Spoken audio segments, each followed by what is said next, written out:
his brother. Killed his brother. God confronts him about his sin. He takes a laissez-faire attitude towards his sin and kind of just acts like he doesn't care at all. And we talked last week that sometimes we can take that kind of an attitude towards sin before we're saved, before we understand what sin really is and how it affects other people, but before we know who the sin is really against. We're sinning against a holy God. And when we understand that, we look at sin much differently, don't we? It affects us a little bit differently than it does before we're saved. So we left off, I think we left off, where did we leave off? Was it verse 11 we left off in chapter 4?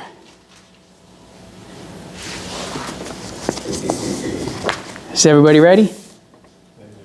Amen. All right. All we need is 2. And now art thou cursed from the earth, which hath opened her mouth to receive thy brother's blood from thy hand. God curses Cain. Now, if you remember, the only other curse on something living was when he cursed Satan. And the thing about a curse is forever. We sin, but when we repent and trust in Jesus, we can be forgiven of our sins. Cain doesn't get forgiven because he's been cursed because of his sin, because of what he did to his brother. And it says, which hath opened her mouth to receive thy brother's blood from thy hand. That's the thing about sin, isn't it? It's personal. Miss Della told me one time a couple weeks ago, she said that you're not responsible for your kid's sin. The only person that's responsible for my sin is me. The person that was responsible for Cain's sin was Cain. And so for Cain, there's really no possible way for him to recover from the punishment that he's getting from God, because it was a curse. So, who remembers what job Cain had? Farmer? A farmer, exactly. So what was part of this curse? If you look in verse 12, part of this curse was, when thou tillest the ground, it shall not henceforth yield unto thee her strength. He is not going to be able to produce food, produce a livelihood, produce what he had always produced before he sinned, before he killed his brother. He could farm, he could feed himself, he could feed other people. It was a worthy job that God had blessed him with. Cain could farm. He was a tiller of the ground.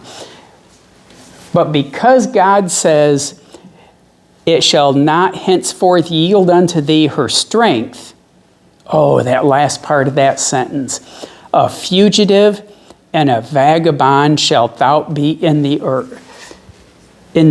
A fugitive and a vagabond. I am having trouble talking tonight. So if I say words wrong, forgive me right up front. I've already done it twice. A fugitive and a vagabond. So what is that? What's a fugitive?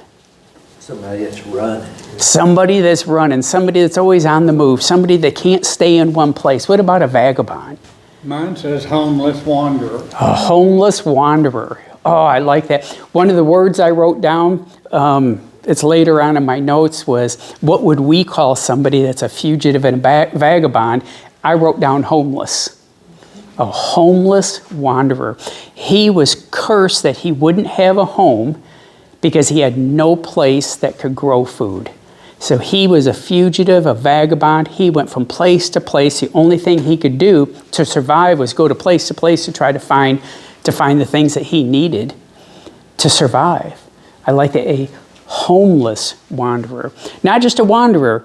You know, we can take off and go wander the country, but we still have a home to come back to. I like that, homeless wanderer.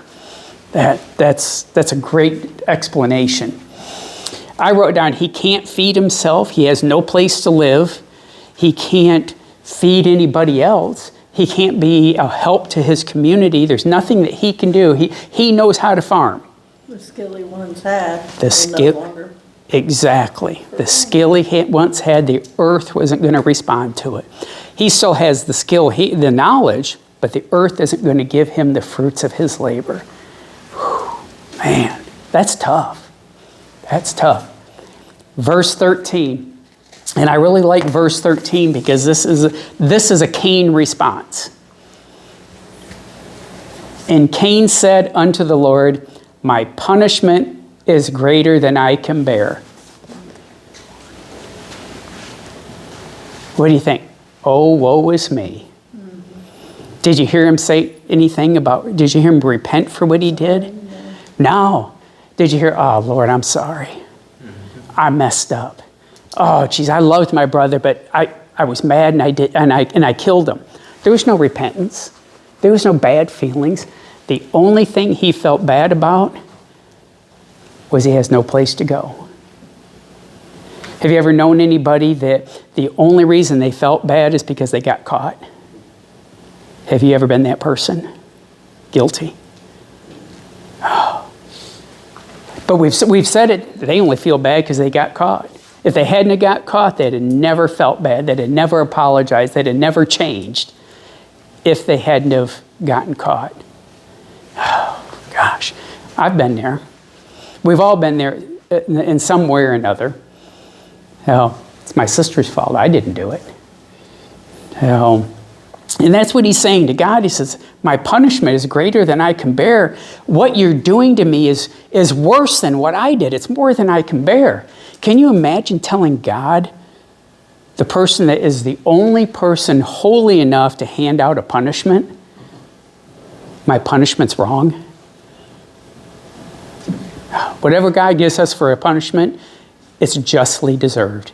He is the only person that has righteous judgment on us as humans.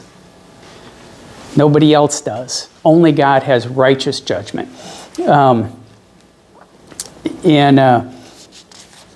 I just think it's interesting that his response was, it's more than I can bear.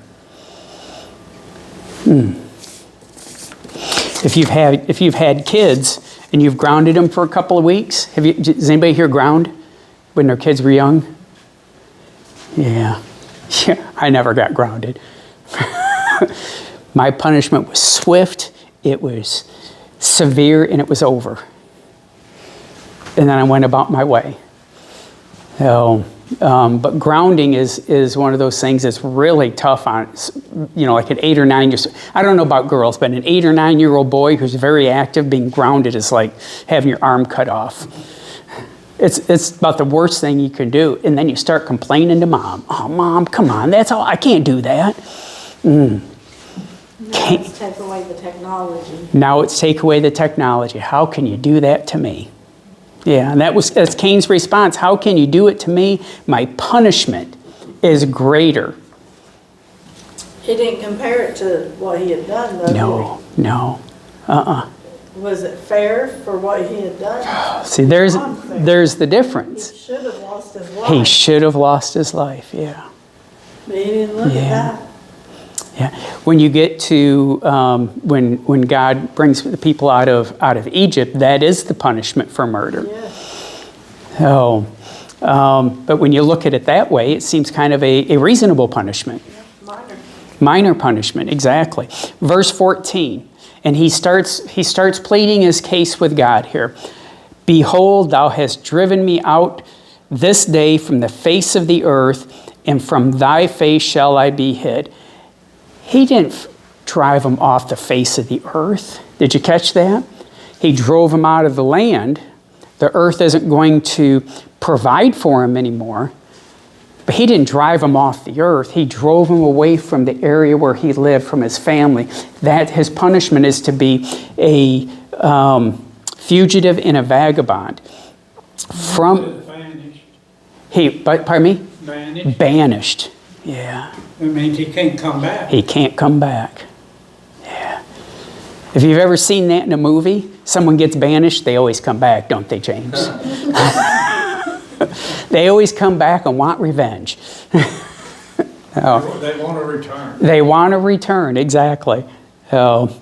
And from thy face shall I be hid, and I shall be a fugitive and a vagabond in the earth, and it shall come to pass, here it is, what you were saying, Bobby Joe, he didn't get the punishment that he deserved, be a fugitive and a vagabond in the earth, and it shall come to pass that everyone that findeth me shall slay me. I killed somebody, now people are going to want to kill me. Lord, that's not fair. How's that fair, Lord? I'm trying to picture the conversation. I don't know, Brooke, you probably can answer without getting in trouble, but there was no discussing punishment with my father. You just took it. Rick, I don't know if that's how your dad was. There was no debating it. There was no saying it. You took your... Mom always told me that he'd rather take that belt and give it to me and let me wear him out with it. You know, wear him out. And I thought, well, let me try that. Because it hurt. So, but he never did give it to me. But after I got my own kids, I realized what he was saying, that it hurt him to punish me. To punish, yeah. I got the belt. Yeah, I got a belt quite a few times. Yeah. There is nothing more scary than listening to a belt clear the last belt loop as your dad's coming at you. Because it makes a certain sound as he's pulling it out of his pants. He used to get it and put it together in a pocket. Yeah. Uh-huh. You was already hurting right then. Yeah, you knew it was coming. And it says that everyone that findeth me shall slay me. He's worrying about getting killed. Oh, but here's God. God steps in. By anyone that findeth him. At this point, the only people we've talked about is Adam, Eve, Cain, and Abel. At this point, a lot of time has gone by, though. So they had to have other children, or there wouldn't be people elsewhere. Flip over to chapter 5, verse 4. In the days of Adam, after he had begotten Seth, were 800 years, and he begat sons and daughters. So, in a couple, 3 verses, we're going to talk about that. But I think verse 15 is really telling about God. God is punishing Cain. God is pushing him out away from the land he only knew. God is saying, you're being punished, you're being cursed. But verse 15 shows God's love. And what does it say in verse 15? That's a good question. And the Lord said unto him, therefore whosoever slayeth Cain, vengeance shall be taken on him sevenfold. And the Lord set a mark upon Cain, lest any finding him should kill him. He's still punished. He's still cursed. He still has to live through what God had decided was his punishment, but God wasn't going to let some random person kill him. And if they did, a punishment much worse than what Cain got was going to be for the person that killed him. And to me, that's just interesting how even as a saved person, when God chastises us a little bit, he still loves us. That grace is still there. Sometimes we need it. Sometimes I need to be smacked on my nose. But God still loves us. And Cain was still loved. He had sinned, he was cursed, he was pushed out, but God wanted to make sure somebody else didn't kill him when they came across him, so he put a mark on him. So if anybody should find him and kill him, they would be punished even more. What's crazy is, this is a conversation between Cain and God. Yeah. But whatever that mark is, everyone became aware. Yeah. You know, and it doesn't say what the mark is, but it's something about Cain that everyone can see. That everyone knows there's something different about him. Leave him alone. Don't kill him. So what the mark was, I don't know, but it was something that set Cain apart from other people, which I think is interesting. Verse 16, and Cain went out from the presence of the Lord and dwelt in the land of Nod on the east of Eden. That's a sad verse. Do you think that's sad? He went from the presence of the Lord. It never says whether he came back to the presence of the Lord. He went out from the presence of the Lord. Oh, that's so sad. To have the Lord say, go on, leave my presence. You're cursed. Oh, gosh, that's tough. Those are tough words to hear. But he left, and he dwelled in the land of Nod on the east of Eden. So, Bobby Joe, here's where your comment comes in about the other kids. This next verse is one of those verses that, you know, people will point to that says the Bible isn't true, that says creation isn't true. It can't be true because of this next verse. And it says, and Cain knew his wife. Where does wife come from? That's the question, right? My father-in-law asked me that question one day before he was saved, out of the blue. Where'd Cain get his wife? The only explanation is it has to be a relative, a sister or another relative. Adam and Eve had sons and daughters. There's a lot of time that has passed from the time Cain was born to the time Cain is expelled from the community. What was the word that you used, James? Not expelled, banished. He was banished. From the time Cain was banished, there's a lot of time that has expired. All the other kids, sons and daughters they had in between this time weren't mentioned. But there was adult women that he could marry. But the other problem was, well, Fred, how do you marry your sister? That's wrong. It's illegal. It wasn't then. Why wasn't it then? Well, let me rephrase the question. What happens if we were to marry our sister and have children? What's the fear? Genetic dispositions. What's that? The kids won't be right. The kids won't be right. Would you say, Bobby? Genetic dispositions. Genetic disposition. Yeah, that word. That one. I don't know what's going on tonight. Amanda fed me a bologna sandwich before I came to church, so maybe that's what's wrong. I wrote down that it had to be a sister or another female relative. Yeah. Genesis 1:28, you know, God blessed them and God said to them, be fruitful and multiply. Exactly. And replenish the earth. So, Exactly. So, Genesis 1:28. and if you go to chapter 5, verse 4, that's where we were saying just a second ago, where it says that Adam and Eve had sons and daughters. Doesn't say how many, but Adam lived a good long time. He could have had lots of sons and daughters. Yeah, So it said all the days that Adam lived were 930. 900 years old. Yeah. Right. And we don't know what age he was when they had Cain and Abel. I don't think it tells. It doesn't. It says he's 130 when he begot Seth. When I was just going to say, when Seth is born, he's 130. So it's sometime between, at that time. So, yeah. So if you That's plenty of time lived to- 130 years, you had plenty of time to reproduce. Yeah. Mm-hmm. Well, it said as soon as he came out of the garden, he said he knew his wife. He knew his wife. Yep. How old was they then? Not very old. Not very old. Just a couple days old. Just a few days old, wasn't he? Just a couple days old. Can you imagine poor old Eve, though? We're full of grown adults. Poor old Eve. And I wrote down that the general thinking is that the further away we get from Adam and Eve, the more defects there are in our DNA.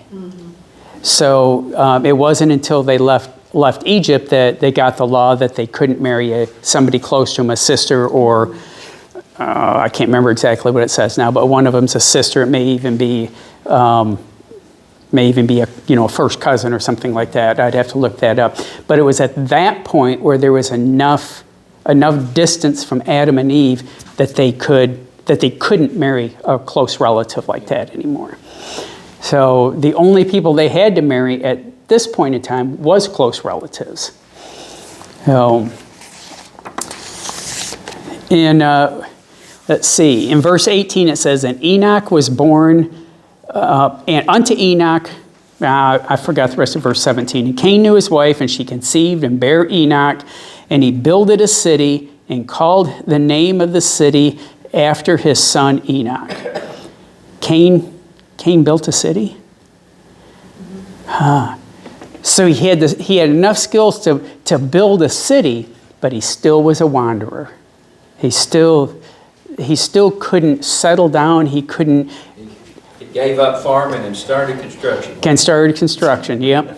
They didn't have any winter then.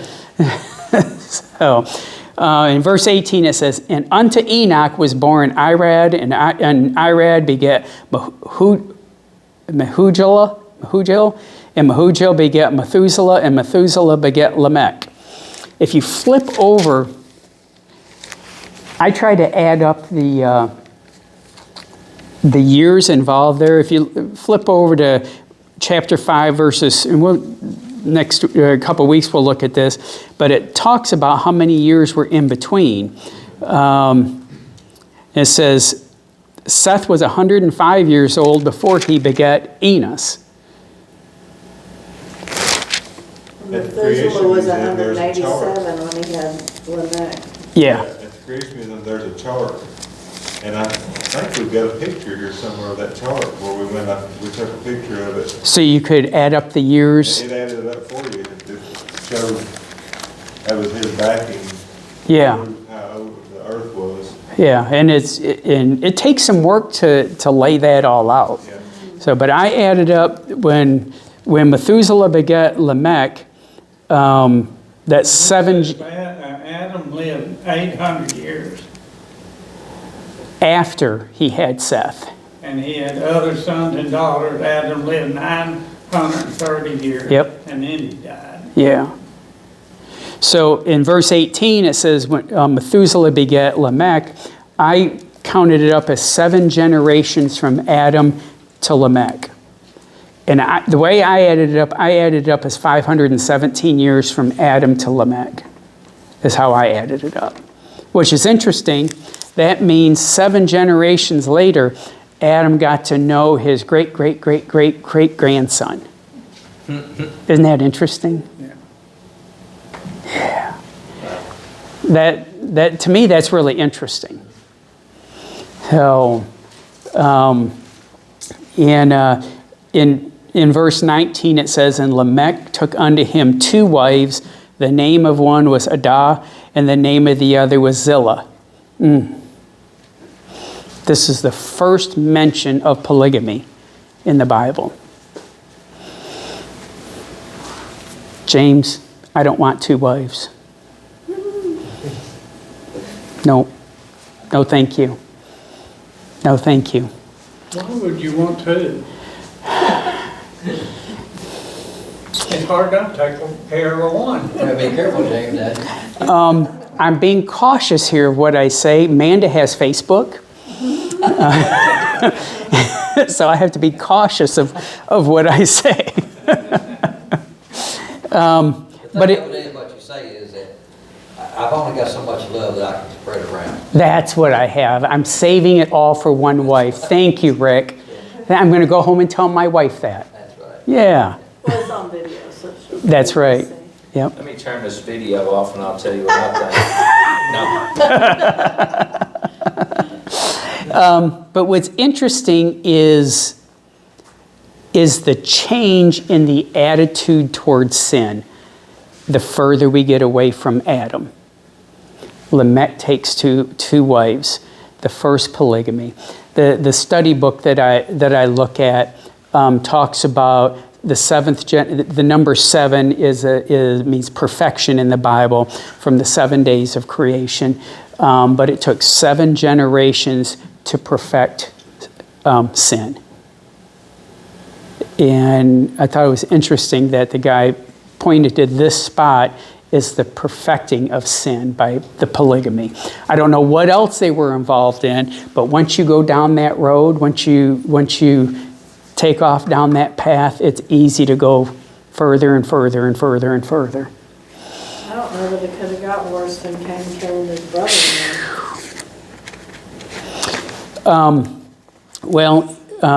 Over in verse 23, Lamech murders also. So it says, Adah bare Jabal, he was the father of such as dwell in tents and of such as have cattle. His brother's name was Jabal. He was the father of all such as handled the harp and organ. It doesn't talk about musical instruments up to this point. So I don't know if this is where musical instruments began or were built. In Zillah, she also bare Tubal-Cain, an instructor of every artificer in brass and iron, and the sister of Tubal-Cain was Naamah. And here's verse 23. And Lamech said unto his wives, Adah and Zillah, hear my voice, ye wives of Lamech. He didn't have much regard for him, did he? Ye wives of Lamech. You know what's going to happen if I go home and call Mandy, ye wife of Fred? That won't go over very well. Try it, Nathan, right now. Try it. Hearken unto my speech, for I have slain a man to my wounding, and a young man to my hurt. Somebody has hurt him, somebody has wounded him, and he killed him. But the next verse is interesting. The arrogance of Lamech comes out in the next verse to me. And it says, if Cain shall be avenged sevenfold, truly Lamech 70 and sevenfold. To me, that's arrogance. God didn't promise him that. God didn't put a mark of protection on him. That would have been what, grandfather? If my grandfather is protected with that, surely I'm protected even more. We got to be careful with our pride, don't we? Pride can get away from us. That's why it's like the perfection of sin is when you're proud of it. Oh, yeah. And I think that's why, homosexuality can be an abomination, because maybe God knew that one day we'd be proud of it and having celebrations about it. And that to me is what Cain, I think, he wasn't really sorry for his sin. Nope. But I wouldn't say he was proud of it, because he knew that somebody would try to kill him and avenge Abel. But Lamech is distorting it. Yeah. And saying, well, God's protecting my grandfather because he killed somebody. He's creating like a whole new mindset of murder. Well, if I kill somebody, I'll be protected by God. Yeah, he's got a different picture in his head. Yeah, and it's like pride. Yep. That to me is the perfection of sin, when you're completely distorted and you're proud of it. And he's in that verse 23, the little poem that he's telling his wife, he is proud of what he's done. Hear me, hearken unto my speech, for I have slain a man to my wounding and a young man to my hurt. Here's a question. I just kind of noticed this as I was reading that. Did he kill 2 people there? It looked like it. I've never noticed that before. Or he's referring to him as a young man. I've killed a man for wounding me, a young man for injuring me. So I think he's referring back to the man. You think it's a reference back? Okay. As a young man. Yeah, okay. Yeah, but I've never noticed how the wording of that before.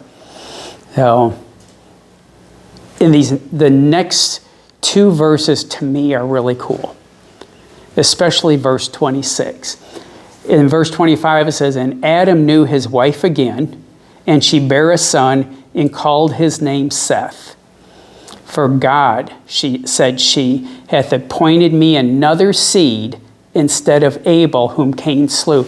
If you remember back when she had Abel, in Cain and Abel, she was thinking ahead of the seed that was supposed to wound the head of Satan. So, oh, geez. It's time for me to sit down. I promise I won't drink anymore before I come. Bologna, I want to know. Thank you. It was from the corner market. It's the best bologna there is. I So, was thinking too, the pride in him, where Proverbs says, pride goeth before for the fall. destruction, Yeah. and a haughty spirit before a fall. When he's going through, it doesn't go on to say, but he knows there's going to be a fall. Yeah. Let's see, does it say how long Lamech lived? Just a second here. I was trying to see. When we get into the genealogy. It says Lamech lived 182 years and begat a son. So he lived a good long life. One son, though. Right. He got A son. Yeah. 187. And years and old, didn't only and he one didn't son. name him. Oh yeah, he did. No. So this verse 26, this is the one that I really like of this particular chapter, verse 26. "And to Seth, to him also there was born a son, and he called his name Enos. Then began men to call upon the name of the Lord." What happened between Adam and Eve and Enos? Had they just forgotten everything? They began to call on the name of the Lord. That's, my study Bible doesn't give any detail on that verse, but it's interesting that right there, and then men began to call upon the name of the Lord. I just think it's just placed in there where, to me, I just assume people were calling on the name of the Lord before that. But then's when men started calling on the name of the Lord. To me, that's very interesting. Because we're in two different groups.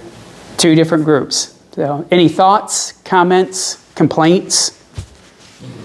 I mean, do you think up until that point, though, I mean, it's like there he was with Adam in the garden, they were drove out. Why just all of a sudden then did they start? Was it because God was frequently visiting them still? I mean, Well, the last mention of God visiting somebody was when God visited with Cain. yeah. And then we have 6 generations to the point of Lamech. But don't you think that 500-600 years past, I've not talked to God since, Yeah, But I those mean- generations were only through Cain's descendants. yeah. Abel, as far as we know, did not have. And so, almost as if Cain had the evil, But it's, gene being passed through the generations, and then the Lord blessed her with another son. with Seth. With Seth, And it's the line through Seth that we get to Jesus. yes. Through Seth is when they started calling on the name of the Lord again. Through Cain, it was sin and evil and destruction and polygamy and more murder. But once she had Seth, that's when they started to call on the name of the Lord again. Free will without God being involved. Yeah. That's what It doesn't lead to anything good, does it? No. Doesn't work. Just like, you think. My footnote says Seth would take Abel's place as leader of the line of God's faithful Yeah. people. Yep. And you think how Saul was told to destroy. That's all. The Canaanites. Yes, and leave nothing behind. Why? Because all that was coming from them was not good. Was evil. not- Yeah. Just like the line Yeah. with Cain.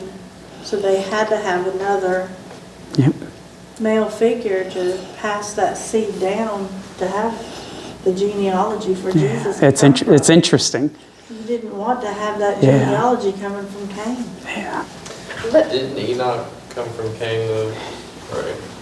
Yeah. Enoch did. The Enosh came from So, Seth. You almost need a scorecard Because Enoch, to keep track of it. Enoch was looked at as righteous, right? Or he says, and Enoch, am I reading this right? Well, you know what? I just said something wrong. Lamech had Noah.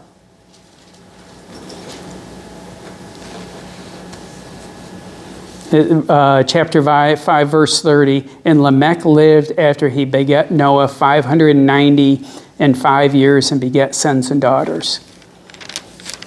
So I said that in. Add more than one son. Yeah. So not all of Cain's seed, obviously Noah wasn't evil. Yeah. You know, I don't think God would spare his life if he was, Right. you know.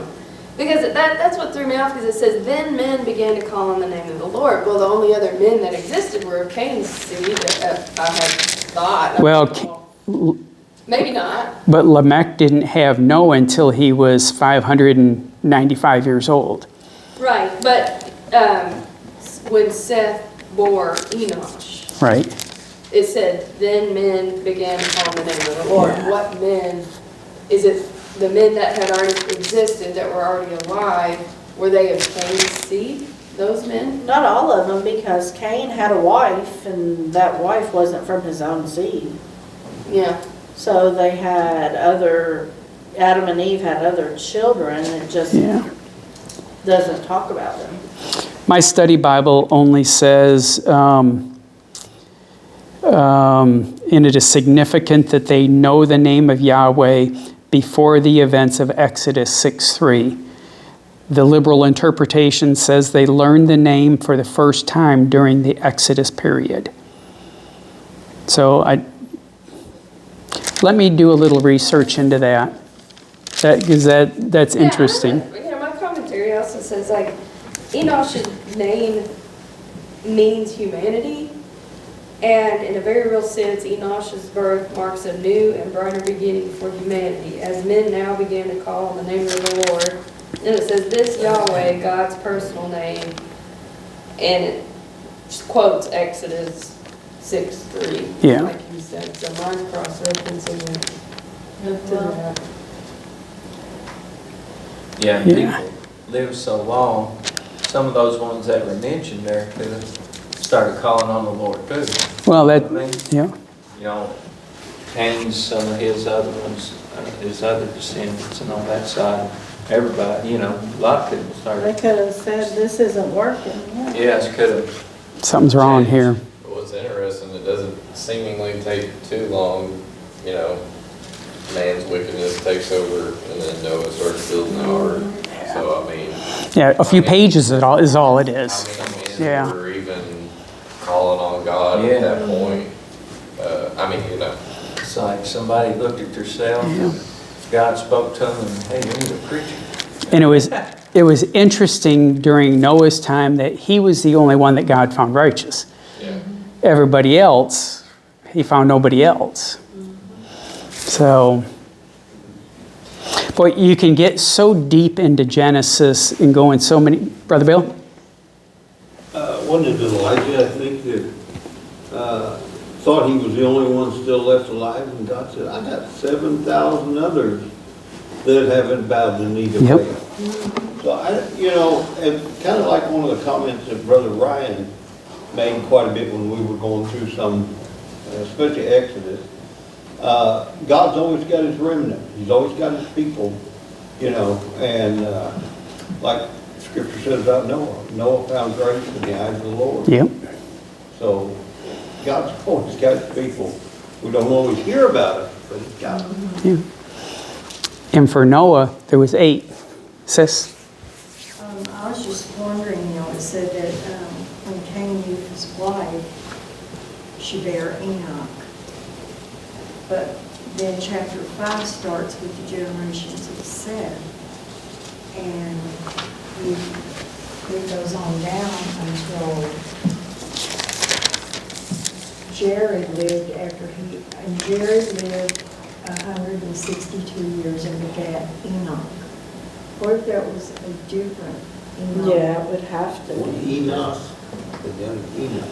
Right. So it was a different Enoch than what Cain built the city of. Right, Right. yeah. Okay. and Oh, Jared that- lived after you begat Enoch, because this Enoch walked with the Lord. you're right. And the Lord took him. The first Enoch came from Cain and his wife.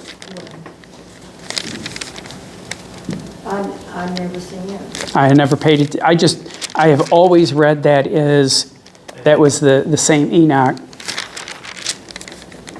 Yeah, and I knew that